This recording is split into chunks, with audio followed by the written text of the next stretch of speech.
Cuba after the Castros. What can we expect for the future of the island when President Raul Castro steps down? Hello, I'm Arun Naidu and this is The Heat.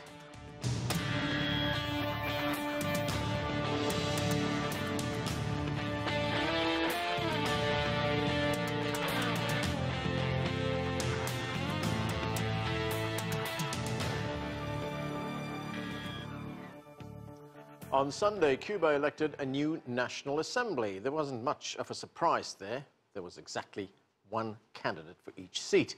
But that assembly will be picking the country's first president in nearly 60 years, who is not from the Castro family.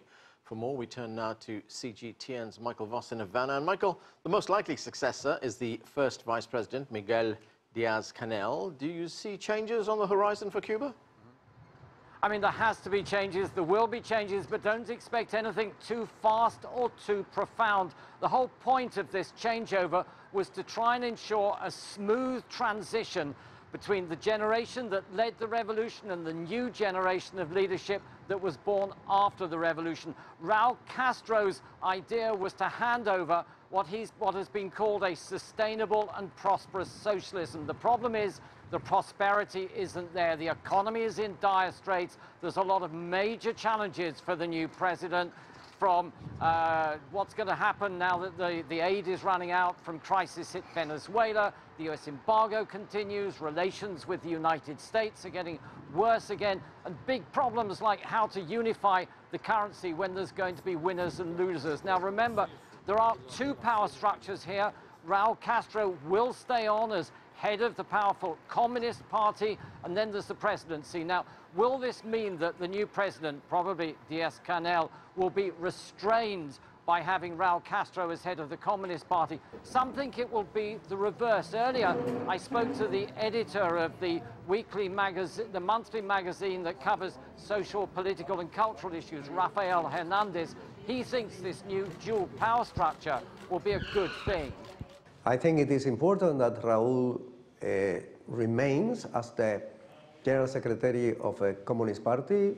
The question is that the historic leadership represented by Raul may remain there as long as possible to facilitate that transition, because that transition implies that everybody in the Cuban leadership respect the new government.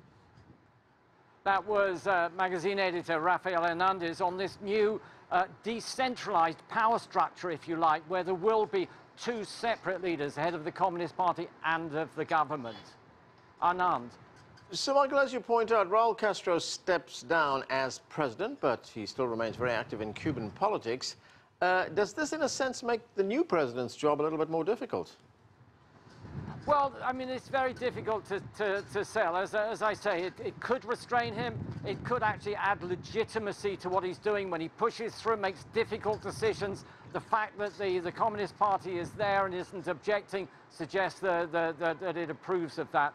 I think the other big question is there going to be further generational change? There is a 31-member Council of State, of which Diaz-Canel will be president, and there's a bunch of vice presidents. Now, a third of the current Council of State are over 70 years old, some of them in their 80s, one even in his 90s. What sort of changeover is there going to be in the Council of State? Will Diaz-Canel have his own people? Will a younger generation come through to back him up? These are the sort of questions that we're now waiting for this first session of the new National Assembly, the new Parliament, to take place on April the 19th. Thanks, Michael. That's CGTN's Michael Voss reporting from Havana.